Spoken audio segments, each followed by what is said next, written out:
바다 위에 파도가 치듯이 우리가 좋은 마음을 낼 때, 나쁜 마음을 낼 때 그 본은 전부 다 곧바로 이 마음일 뿐이에요. 그러니까 지금 늘 쓰고 있는 이 마음을 깨닫는 거예요. 다른 마음이 아니라. 그러니까 자기가 늘 이 마음을 쓰고.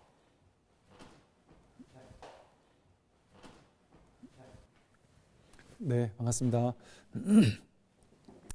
이제 관세음 보살님 해서 지난번 반야심경 시작할 때 등장했던 이제 관세음 보살님에 대한 이야기를 했었고요. 이제 관세음에 대한 이야기를 했었고, 그 보살이라는 말을 보면 그 상당히 뭐랄까 좀 절묘한 그 단어거든요. 그래서 상당히 좀 적절한, 이 공부에 있어서 상당히 적절한 그런 단어예요. 보통 우린 절에 가면 이제 보살님들한테, 여러분들한테 이제 보살님 이렇게 부르잖아요. 이 보살님이 바로 이제 이 공부에 딱 발을 뗀 사람들은 이제 보살님이라 그래요. 근데 보살님이라는 분은 이제 보리살타, 보디사트바 그러잖아요. 그래서 보리라는 말이 이제 깨달음을 뜻하고, 살타가 중생을 뜻해요. 중생. 그러니까 깨달은 중생 이런 말이거든요. 좀 아이러니한 말이죠. 깨달음과 중생이 동시에 있는 단어란 말이에요. 이게 바로 우리의 진실이기 때문에 그런 거예요.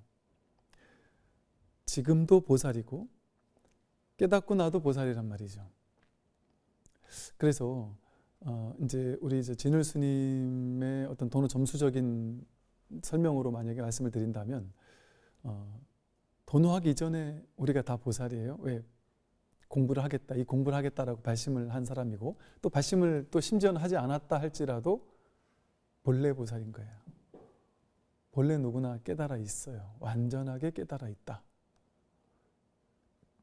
이미 완전하게 깨달아 있다. 근데 이 사실에 이제 조금씩 눈 떠가는 거거든요. 이제 대지도론에 보면은 보살에 대해서 이렇게 해석을 하고 있어요. 처음으로 깨달음을 얻으려고 하는 마음을 일으켰을 때 그는 나는 부처가 되어서 모든 중생을 구제하겠다라고 서원했다. 그는 이때부터 보리살타라고 일컬어진다. 그렇게 얘기를 해요. 처음 깨달음을 얻고자 하는 마음을 일으켰을 때에 나는 부처가 되어서 일체 중생을 구제하겠다 하고 이렇게 마음을 냈잖아요. 그렇게 서원을 한 거, 발심을 한 것, 그러면 보살이란 말이에요. 그러니까 우리가 보살이 맞죠. 발심을 했으면 보살이 맞단 말이에요. 제가 지난번에 이것을 삼귀의 해서 귀의하는 거라고 했는데, 귀의한 게 보살이라는 뜻이에요. 쉽게 말하면 발심한 것이기 때문에. 그럼 이 발심을 제가 뭐라고 말씀드렸냐면, 늘 나라는 것을 중심으로, 아상을 중심으로 내가 잘 살아야 되고 능력을 갖춰야 되고 하면서 내가 어떻게 이 세상에서 살아갈까를 중심으로 살다가, 분별하는 마음으로 살다가 문득 한순간 돌이켜서 분별 이전, 분별이 아닌 삶의 길이 있구나, 무분별지라고 하는 반야지혜라고 하는 부처님께서 가신 길, 불사의 길, 깨달음의 길, 불생불멸이라는 나고 죽지 않는 길, 정말 내가 비로소 내 인생의 전부를 걸 만한 가치 있는 무언가를 드디어 찾았다. 이런 사건이 벌어진단 말이에요. 여러분 그런 일 있나요? 이 공부 말고 이 세상에서 내 인생, 내 목숨을 걸고 내 인생 전부를 걸 만한 가치가 있는 일이 있을까요? 그 모든 것은 돈도 벌 때가 있고 흩어질 때가 있고, 사랑하는 사람도 만날 때가 있고 헤어질 때가 있고, 우린 죽음을 통해서도 헤어지기도 하고요. 모든 것은 전부 다 생겨났다 사라지는 것들이에요. 잠깐 생겼다 사라지는 그 허망한 거란 말이죠. 실제하지 않는단 말이에요. 거기에 내가 목을 맬 필요가 있냔 말이죠. 그 어떤 것도 그만한 가치를 가진 게 없어요. 이 세상에서. 그래서 이 공부를 출세간이라고 해요. 출세간. 이 세간에서는 내가 기웃거릴 만한 가치를 지닌 그런, 내 몸과 목숨을 바쳐서 정말 내가 내 인생의 1번으로 투자할 만한 가치를 가진 게 뭐가 있겠어요. 다 2번, 3번, 4번들이죠. 이거 하나만이 유일무이한 불사의 길이거든요. 불생불멸을 깨닫는 길이거든요. 내가 누군지를 확인하는 길이고 이 세상이 무엇인지를 확인하는 길이고 진실을 깨닫는, 그래서 괴로움에서 근원적으로 완전히 벗어나는 길이에요. 쉽게 말하면 꿈속에 있는 사람이 평생 꿈속에서 어떻게 하면 부자가 될까, 어떻게 하면 성공할까, 어떻게 하면 사랑을 이룰까, 어떻게 하면 집도 사고 차도 살까, 꿈속에서 온갖 막 좋은 꿈을 꾸기 위해서, 행복한 꿈을 꾸기 위해서 막 열심히 노력해왔던 사람이 가만히 꿈속에서 아무리 열심히 살아봐도 성공을 할 수는 있는데 그 성공이 영원하진 않구나. 내가 이러다 늙고 병들고 죽을 수밖에 없는 것이구나 라는 것을 보면서 이게 전부일까? 내 인생에 정말 지금까지 내가 투자해왔던 이게 내 인생의 전부인가? 하는 것에 대한 근원적인 의심이 든단 말이에요. 회의감도 들고.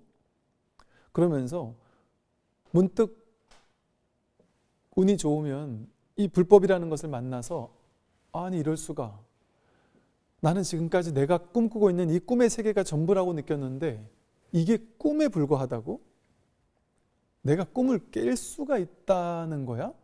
하는 전혀 새로운 가능성, 낯선 세계에 대한 가능성, 여기에 대해서 눈을 뜨기 시작합니다.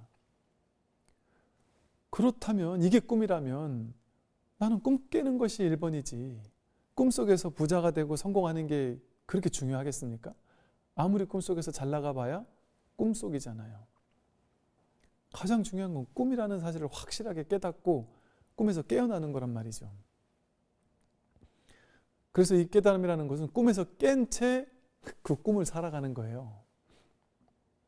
자각몽을 꾸듯이 내가 꿈인 줄 알고 꾸는 꿈 속에서는 두려움이 없어요. 꿈에서 그 어떤 귀신이 나오고 그 어떤 무서운 전쟁이 벌어지고 해도 두렵지 않아요. 이게 꿈인 줄 훤히 아니까.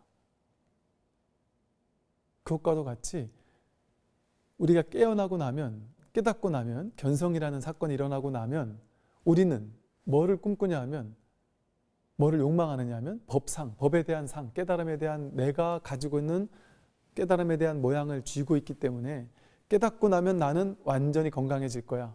나는 생각에 끄달려가지 않을 거야. 나는 어떤 결정을 내려도 올바른 결정을 항상 내리게 될 거야. 부처님께서 진짜 계신다면 내가 이 직업을 갖는 게 맞다고 하실까? 저 직업을 갖는 게 맞다고 하실까?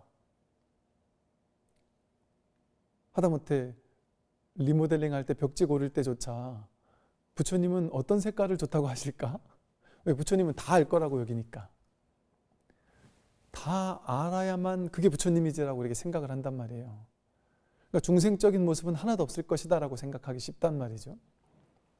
그런데 우리가 이제 견성도인이라고 부르는 자기 성품을 확인해서 내가 누구인지에 대해서 딱 눈뜬 그런 분들을 쉽게 말해 만나보고 나면 대부분의 불자분들은 100이면 100 거의 다 실망을 합니다. 아마 둘 중에 하나를 한번 생각해 보세요, 여러분. A라는 도인이 있어요. 내가 꿈꾸는 도인. 그분은 우리와는 완전 달라요. 우리는 법을 모르는데 이분은 법을 훤히 알아서 완전 도인 같아요. 카리스마가 넘쳐요.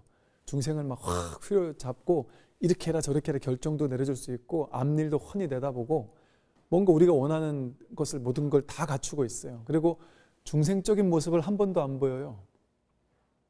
그런데 B라는 도인이 있어요. 근데 이분은 그냥 도인이라고 해서 찾아갔더니 그냥 동네 할아버지 같아요.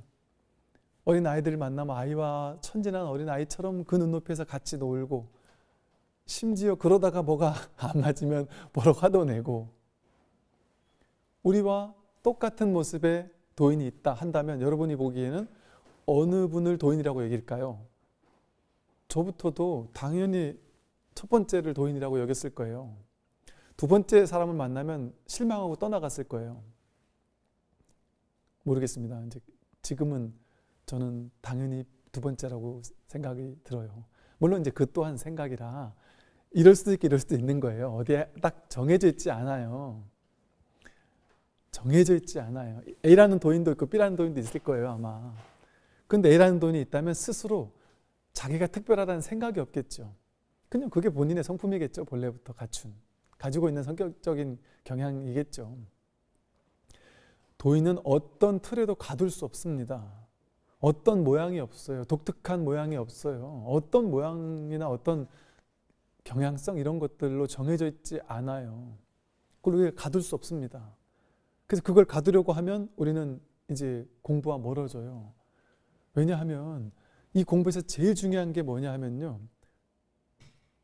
스승을 볼 줄 아는 안목이거든요. 도인을 찾을 줄 아는 안목이거든요. 진짜 이 공부의 전부예요, 이것은. 쉽지 않아요. 그래서 도인을 볼 줄 아는 안목이 중요한 거예요. 근데 그 진짜 도인은 어떤 게 도인이냐? 보리살타가 도인이에요. 보리만 있는 게 도인이 아닙니다. 보리만 있어가지고 나는 깨달았네 하고 깨달은 척을 하고 깨달은 도인 흉내를 내고 이런 사람이 도인이 아니에요. 너희들과 나는 달라 하면서 중생들을 딱 낮춰본다든지 나는 여러분과는 뭔가 다른 나만의 도인다운 어떤 도인 멤버십이 있어가지고 거기에 있는 사람들만이 하는 독특한 행동을 한다든지 그런 뉘앙스를 풍기는 그런 거는 도와는 정말 거리가 멀구나라는 걸 알겠어요.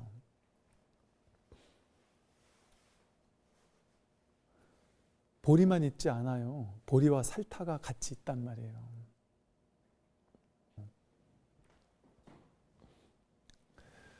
그래서 정말 공부인이라는 것은 보리 살타예요. 정말 보살.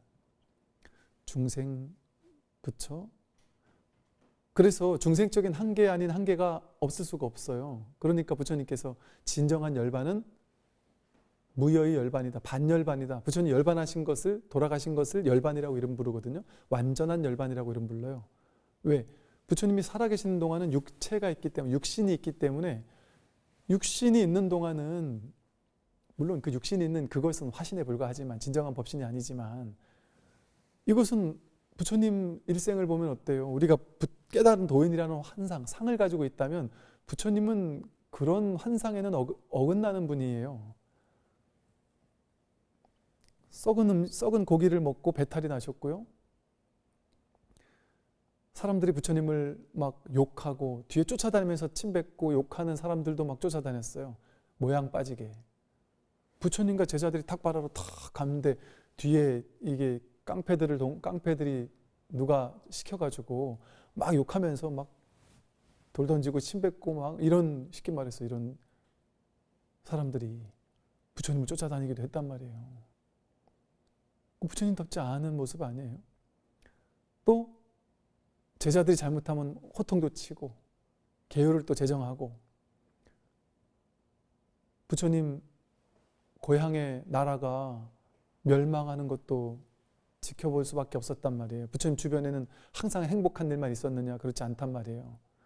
부처님을 모함하는 사람도 많았고요. 심지어 사촌동생이 부처님을 끌어내리려고 대받았다가 했고요. 부처님을 죽이려고 자객을 보내기도 했고요. 외도들이 부처님이 교세가 확장되는 게 걱정스러워서 여인을 시켜서 부처님 임신했다라고 막 속이기도 하고 온갖 모함과 이런 것들이 난무했었어요. 부처님의 인생이 늘 평탄하게만 했던 게 아니에요. 도인 같지 않았단 말이에요. 우리와 평범했단 말이에요. 부처님께서 사리불가 목건년이라는 두 상수 제자가 먼저 열반에 들었을 때 죽고 사는 게 본래 없다. 난 아무렇지도 않다. 이러지 않으셨단 말이에요. 이 스님들이 많이 이렇게 있지만 이 승가가 텅 빈 것 같구나.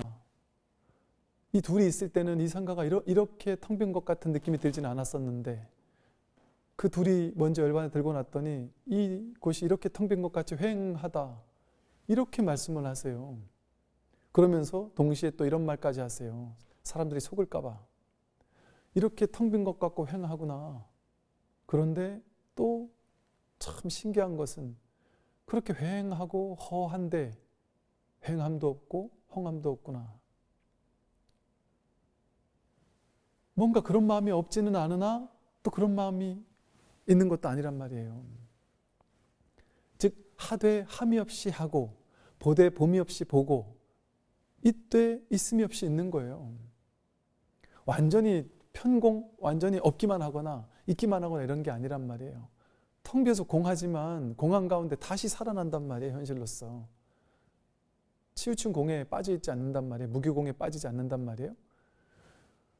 색 즉시 공인데 거기서 끝나지 않는단 말이에요. 중도는 다시 공 즉시 색으로 돌아온단 말이에요. 다시 현실로 돌아와서 현실을 활활발발하게 산단 말이에요. 다시 360도 돌아와서 산은 산이고 물은 물이었다가 산은 산이 아니고 물은 물이 아니었다가 중간에 다시금 산은 산이고 물은 물로 돌아와서 현실을 평범하게 살아가는 거예요.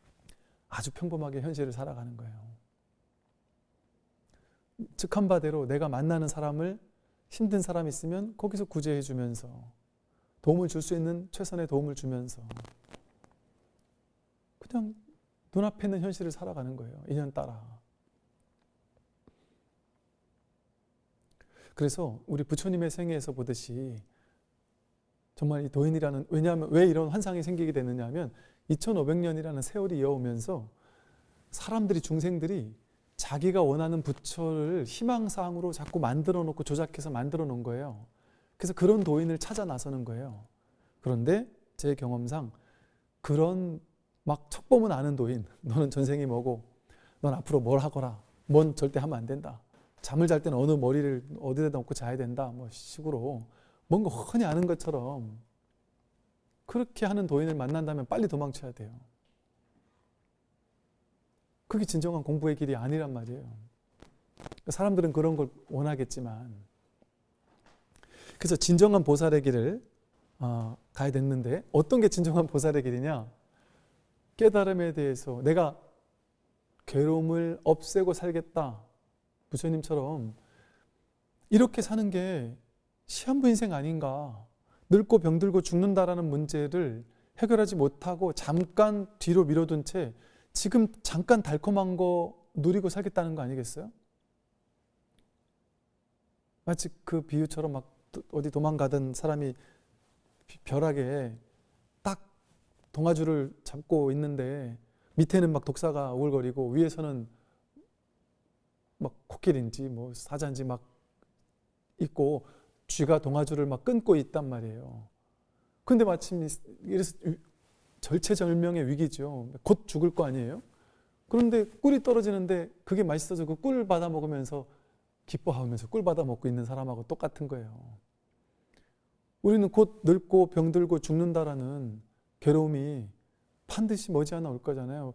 50년이라는 세월이 아직 남았을 것 같다고 해서 그게 정말인지도 알 수 없고 언제 가는지는 알 수 없고, 심지어 50년이 진짜 남았다 할지라도 50년 금방 가는 세월이란 말이에요.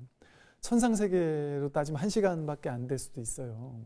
말하자면 천상세계 시계로 이런 일화가 있어요. 남편과 아내가 꽃을 따고 있다가 아내가 잠깐 사라졌다가 어디 갔지? 찾았는데 없어요. 그러다 한 몇십 분 있다 나타난 거예요. 그래서 당신 어디 갔다 왔어? 그랬더니 천상세계 신들이 당신 어디 갔다 왔어? 그랬더니 그 아내가 남편을 부르고 같이 꽃 따던 친구들을 불러가지고, 이야, 내가 재밌는 얘기 해줄게.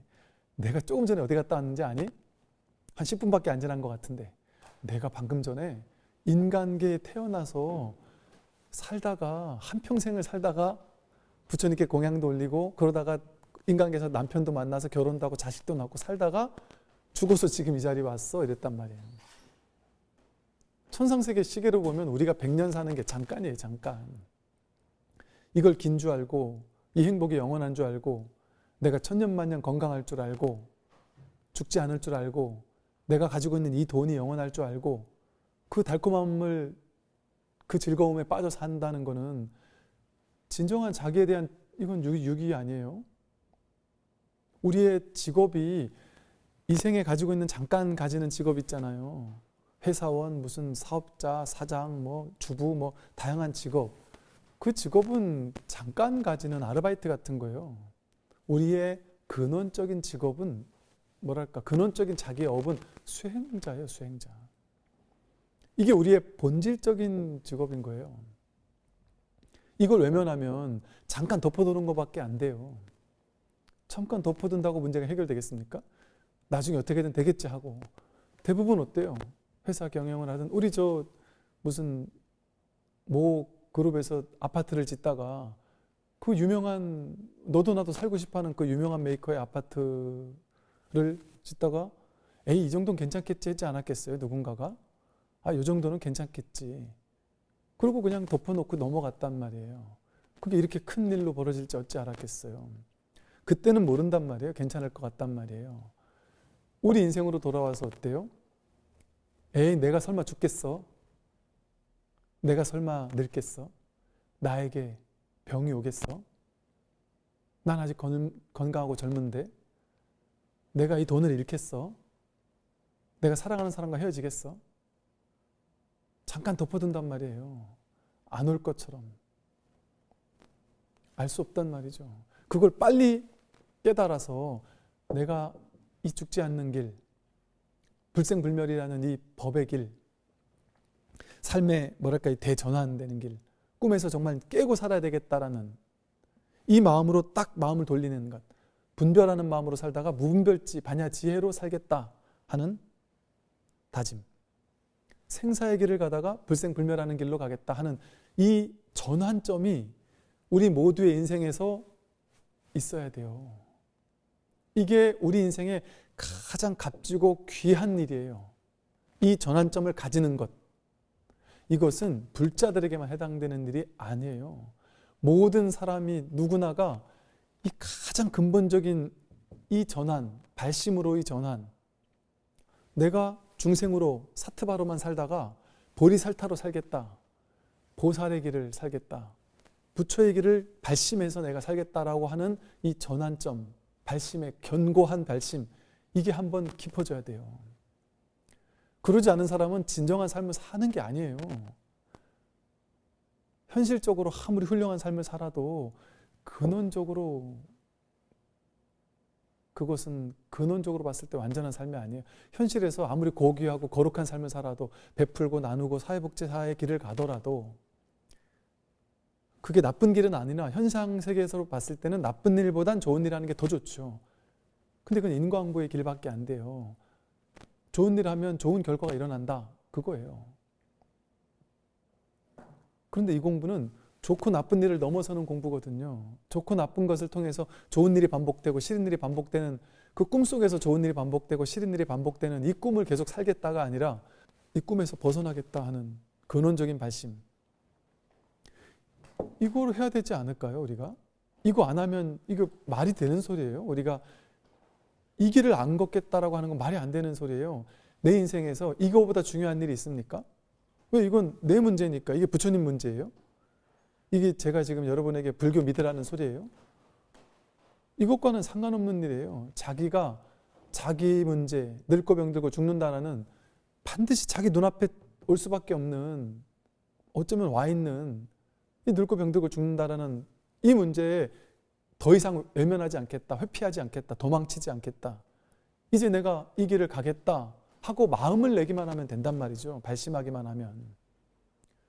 그게 이 공부예요.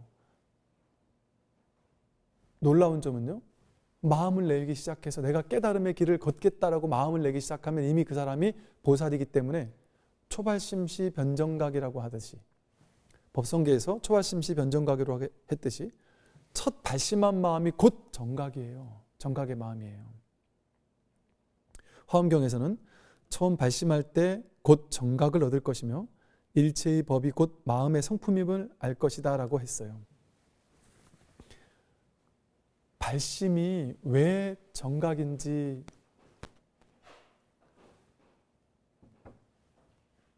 정말 발심이 정각이에요. 우리는 본래 깨달았기 때문에 이제 내가 드디어 본래 깨달았다라는 이것을 내가 내 스스로 직접 확인하겠다, 이렇게 마음만 내면 되는 거예요. 그 마음이 부처기 때문에. 그래서 이 초발심이 변정각인 이유는 구체적으로는 스승이 필요하다고 했지만 사실은 발심만 하면 끝나요. 발심이 바로 스승이에요. 이 중요한 말씀입니다. 바른 스승을 찾는 거는 어디서부터 시작되느냐? 발심부터 시작돼요. 내가 발심을 하게 되면 내가 이제 분별의 시선으로 분별의 세계를 창조하면서 살다가 문득 분별 이전 진실에 눈뜨겠다라고 마음을 냈잖아요. 그러면 이 우주 전체가 자기 마음 하나거든요. 분별의 세계에서는 나와 세계가 둘로 나뉘어지는 것 같지만 이 진실의 세계는 내 마음이 곧 우주법계 전체의 마음과 둘이 아닌 한 마음이란 말이에요. 일심이란 말이에요. 내가 이 일심으로 마음 하나 딱 낸다라는 것은 무엇을 뜻하냐면 마치 부처님께서 인류 역사 속에 그 오랜 역사 속에 이 문명이 시작된 게 뭐 하루로 따지면 밤 12시 뭐 57분 몇 초쯤 된다 그러잖아요. 그 오랜 문명 가운데 부처님께서 그 끝마무리 될 쯤의 시기에 탁 태어나서 부처님께서 딱 자기 성품을 깨닫고 났더니 부처가 되고 났더니 그때를 차축의 시대라고 불러요. 인류 역사의 정신적인 대전환이 일어나던 시기라고 불러요. 부처님의 깨달음과 동시에 동서고금에서 깨달음 내지는 깨달음의 근처에 왔다 갔다 하는 도인들이 생겨나기 시작했단 말이에요. 중국에서는 노자와 장자가 나타났고 다양한 성인들이 드러나기 시작하던 시대가 그때부터예요. 그리스 뭐 로마 같은 데서도 다양한 소피스트들이 막 철학을 전개하기 시작했고 이렇게 왜 이런 일이 벌어지는 줄 아십니까? 101마리 원숭이의 법칙이라고 말씀을 드린 적이 있었나요? 원숭이 한 마리가 무인도에서 고구마 같은 열매를 바다의 물에 씻어 먹었더니 흙도 안 묻고 짭짤해서 좋더라. 근데 이걸 100마리의 원숭이가 씻어 먹기 시작했더니 여긴 무인도인데도 불구하고 전 세계에 있는 모든 원숭이들이 다 바닷가 물에 씻어 먹기 시작하더라는 거예요. 인류 역사를 보면 문자가 발견되던 시대 동시에 전 세계 곳곳에서 문자가 발견됐고요. 철기가 약간씩의 차이는 있지만 비슷하게 철기가 등장하고요. 4대 문명이 일어났던 동시에 일어났다가 비슷한 시기에 일어났다가 비슷한 시기에 멸망을 해버려요. 인류는 하나로 연결되어 있어요. 본 마음이 한 마음뿐이기 때문에 그래 마음 하나 쓰고 있기 때문에 내가 발심한다라는 것은 내 개인의 문제, 그런 개인은 없어요. 내가 발심할 때 내가 바로 이 한 마음에 접속하는 거예요. 이 마음 하나가 모든 걸 하고 우리 전기선에다가 전선을 꼽으면 전기불을 꼽으면 불이 들어오죠. 선풍기를 꼽으면 선풍기가 돌아가죠. 세탁기를 꼽으면 세탁기가 돌아가듯이 이 마음 하나, 마음자리에 딱 내가 연결되어 있으면 이 법의 자리, 일심 한마음이라는 곳에 내가 딱 연결되어 있으면 이 전기는 전 지구 전체를 돌린단 말이에요. 전선을 통해서. 근데 우리는 이 마음, 법계를 통해서 온 우주 전체와 연결된단 말이에요. 그래서 발심을 했을 때 발심만 하면 다 이루어져요. 모르겠어요. 이게 현실적으로 방편으로 얘기하면 이렇게 얘기할 수 있는 거예요. 발심하면 이루어진다. 이게 첫 번째예요. 발심을 하게 되면 깨달음을 발심하게 되면 그 다음부터 내가 할 게 없습니다. 현상세계는 세간은 내가 그걸 얻고 싶어서 소망을 하면 그걸 열심히 해야지만 그걸 얻을 수 있어요. 열심히 하지 않으면 못 얻어요. 공부를 하고 싶다? 공부 열심히 하지만 성적을 낼 수 있어요. 그런데 이 출세관법, 마음법은 발심만 하면 나머지는 저절로 돼요. 왜 그럴까요? 마음에서 마음으로 다 원통이에요. 원통 보존하듯이 원만하게 통해 있기 때문에 마음 하나만 딱 일으키면 온 우주 전체와 연결되어 있어요. 내가 마음이라는 본래 법신에 탁 선을 꼽는 것과 같아요. 그래서 마음을 딱 일으키면 현실이 일어나요.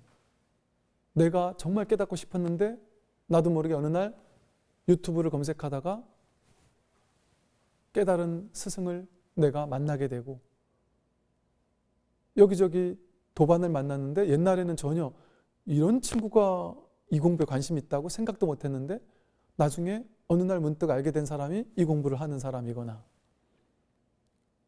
심지어 어떤 분은 그러시대요.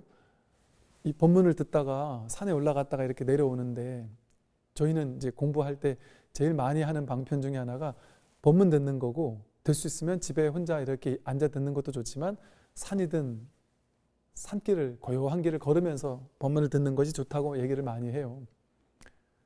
근데 법문 듣다가 내려오는데 잠시 쉬느라고 이렇게 앉아 있는데 어떤 분이 이 옆에서 흘러나오는 소리가 보니까 똑같은 법문을 듣고 있더라는 거예요. 그래서 말을 걸었대요. 혹시 이 법문 들으시냐고 그렇다고 그래서 그러면서 그분한테 도움을 엄청 받았다는 거죠. 이 공부에 대한. 이런 것도 있고 이런 것도 있구나. 이렇게 공부할 수 있구나 하는 것. 그렇게 나도 모르게 공부에 대한 인연이 나도 모르게 막 여기저기서 지어진단 말이에요. 왜? 그게 신기하지만 마음을 일으키면 우주가 반응을 한단 말이에요. 우주법계가 반응을 해요. 어떻게 반응할지는 나는 알 수 없어요. 중중무진으로 연기적으로 이루어져 있는 이 무한한 연기, 중중무진의 연기의 세계를 마음을 가지고 쓸 수 있다니까요. 사실은 이것은 우리가 본래 늘상 쓰던 방식이에요. 세간도 마찬가지 비슷해요. 세간에서도 강렬히 무언가를 원하면 그게 이루어지잖아요. 세간에서도조차. 내가 진짜 뭔가를 이룰 때는요, 애써서 이루는 게 아니라 나는 해도 안 될 때는 안 돼요. 죽어라고 해도 안 돼요. 그런데 그냥 간절히 원하지만 과도하게 집착이 없다. 돼도 좋고 안 돼도 좋다. 이렇게 탁 내맡기게 되면 신기하게 어떻게 이렇게까지 될 수가 있지 싶을 정도로 내 능력으로 도저히 할 수 없는 일들이 주변에서 막 나를 도와주는 일들이 생기고, 심지어는 막 법과 제도가 갑자기 내가 되려고 하면 나를 도와주는 일들이 막 만들어진다니까요. 이건 내가 하는 일이 아니구나. 그걸 아니까 실제 크게 성공한 사람들이 대부분 인터뷰를 하면 그런다는 거예요. 비결이 뭐냐고 물으면 운이라 그런대요. 운이 좋았다 이런대요. 왜? 겸손해지는 거예요. 왜 그럴까요? 아, 이건 내가 한 게 아니야. 내가 이렇게 할 수 없어를 아는 거예요. 근원이 자기가 알아요. 이게 진실이 드러나고 있는 방법이거든요. 그 우리 삶은 어떨까요? 여러분 인생을 돌아보건대 어느 때는 잘 나갔죠? 어느 때는 좀 주춤했죠? 어느 때는 원하는 게 이루어졌죠? 어느 때는 원해도 이루어지지 않았죠? 어느 때는 사랑을 좀 받았죠? 어느 때는 좀 미움도 받았죠? 그게 모두가 완전했어요. 사람은 연기법이라는 자체가 이것이 있으므로 저것이 있어서, 사랑이 있으므로 사랑 못 받는 게 있고요, 큰 게 있으므로 작은 게 있고요, 선이 있으므로 악이 있고요, 좋은 게 있으므로 나쁜 게 있고요, 밤이 있으므로 낮이 있고 들숨이 있으므로 날숨이 있어요. 두 개가 같이 있어야지 하나만은 있을 수 없어요. 우리 인생에 나는 좋은 일만 일어나길 원해, 그런 일은 있을 수 없어요. 그것만을 원할 때 괴로움이 생겨요. 그럼 들숨만을 원하는 사람과 똑같아요. 난만 있길 원하는 사람과 똑같아요. 그 하나가 사라지면 두 개가 다 사라져요. 그래서 이것을 불교 경전에서는 공덕천과 흑암녀라는 비유를 들어요. 공덕천이라는 여인이, 아름다운 여인이 금은 보화를 가지고 들어왔단 말이에요. 그때 문을 열어줘서 막 어서 오십시오 했는데 좀 있다 보니까 막 아주 후질구리하고 못났고 돈도 없고 냄새가 나는 어떤 여인이 또 문을 열어달라 해서 문을 딱 닫았더니 그럴 수 없다. 공덕천을 받아들일 때는 흑암녀도 항상 따라오게 마련이다. 같이 있다. 둘이 아니기 때문에 같이 받아들여야 된다라고 했단 말이에요. 우리 인생이 그래요. 근데 우리는 공덕천만 받아들이고 싶잖아요. 내 인생에 좋은 일만 일어났으면 좋겠잖아요. 싫은 일이 일어나면 안 된다라고 여기잖아요. 그게 우리를 괴롭게 해요. 뭐가 일어나야 될까요? 공덕천과 흑암녀가 함께 일어나야 됩니다. 좋은 일도 있어야 되고 나쁜 일도 있어야 됩니다. 반드시. 좋은 일과 나쁜 일은 동전의 양면같이 다르지 않은 것이기 때문에. 여러분이 과거에 힘든 고통을 경험해보지 못한 사람은 즐거울 만한 일이, 승승장구할 만한 일이 하나 생겼을 때 그렇게 기쁘지 않아요. 어렸을 때부터 부모님이 다 보살피면서 항상 좋은 일만 있고 돈도 마음껏 쓸 수 있고 항상 승승장구만 하고 온실의 화초처럼 살은 사람은 나중에 힘든 일이 일어났을 때 크게 무너져요. 반드시 우리 인생에는 좋았을 때도 있고 나빴을 때도 있어야 되는 게 아름다운 일이고, 우리는 그 아름다운 길을, 완전한 길을 지금까지 완벽하게 살아왔어요. 그게 여러분 인생에 즐거운 일과 괴로움이 반복됐던 이유예요. 그게 진리이기 때문에 그랬던 거예요. 근데 우리 생각은, 분별심은 항상 그게 싫어요. 그게 이 분별심, 중생심이거든요. 근데 중도의 길이라는 것은, 그래서 이름도 중도잖아요. 중도라는 것은 어떤 하나를 취하거나 하나를 버리는, 취사 간택하는 길이 아니거든요. 그 중도의 길은 어떤 길일까요? 지금 내가 살고 있는 이 삶입니다. 총목볼이, 눈에 보이는 모든 것이 볼이 깨달음이고, 입척해진 서 있는 이 자리가 바로 진실의 자리고 제법 실상, 제법이 일체 삼라만상 모든 드러나 있는 이대로가 실상이에요. 내가 분별하지만 않는다면. 그러니 우리가 살고 있는 이 평범한 중생의 삶, 사트바의 삶, 좋고 나쁨이 반복되는 삶, 이 사트바 속에 그대로 보리가 있단 말이에요. 중생이 그대로 부처였단 말이에요. 내가 분별하니까 부처가 아니라고 빡빡 우기는 거지. 분별하지 않으면 병이 있을 때조차 부처예요. 무너질 때도 부처님이에요. 힘들 때도 부처님이에요. 잘 나갈 때만 부처님이 아니라 이렇게 완전히 내맡기고 산다면 100% 삶을 수용해요. 이 삶 전체가 부처니까 삶 속에 내가 있는 게 아니에요. 허공 속에 내가 있는 게 아니에요. 삶이 허공성이 이 전체가 그대로 자기거든요. 근데 여기 뭘 버리고 뭐를 취할 게 있어요? 내가 있어야 내가 버리거나 취하죠. 근데 이 불이법인 전체가 난데 뭘 버리고 뭘 취하겠어요? 어떻게 현실을 버리거나 현실을 취할 수 있어요? 현실은 늘 드러나 있는데, 완성되어 있는데 우리가 할 수 있는 거라면 그저 흐름을 타고 내맡기는 거예요. 완전히 수용하고 허용하고 받아들이는 거예요. 취사간택함 없이 그대로 삶을 받아들이는 것. 남들의 인생을 기웃거리지 않고 부러워하지 않고 그냥 내 인생을 자유롭게 당당하게 완전히 허용하고 받아들인 채 만족하고 감사해하면서 자신의 인생을 또박또박 당당하게 걸어가는 것. 그게 가장 위대하고 가장 아름다운 삶의 길이에요. 그래서 우리 대승기신론이나 능엄경 같은 데서는 이 발심을 어디에 마음을 발심하는 거냐 이 세 가지로 말을 해요. 심심, 비심, 즉심이라고 해서 심심은 깊고 깊은 마음. 근데 즉 우리는 표면에 드러난 이 분별심만 쓰고 살았잖아요. 그 분별심 그 이면에 깊은 본심, 본마음이 있단 말이에요. 이 자성이라고 하는 본래 마음, 여기 이걸 깨닫겠다고 발심하는 거예요. 이걸 깨닫고 나면 이것은 내 마음, 내 깊고 깊은 본심과 상대방의 본심이 둘이 아닌 한 마음이에요. 그래서 동체 대비심을 깨달아요. 온 우주법계 전체가 둘이 아닌 한 마음이구나. 그러니까 저절로 자비심이 드러나요. 이게 비심이에요. 누구든 자비롭게 대할 수밖에 없는 비심이 드러난단 말이죠. 그리고 이 마음이 바로 즉심이에요. 즉심, 곧바로 이 마음.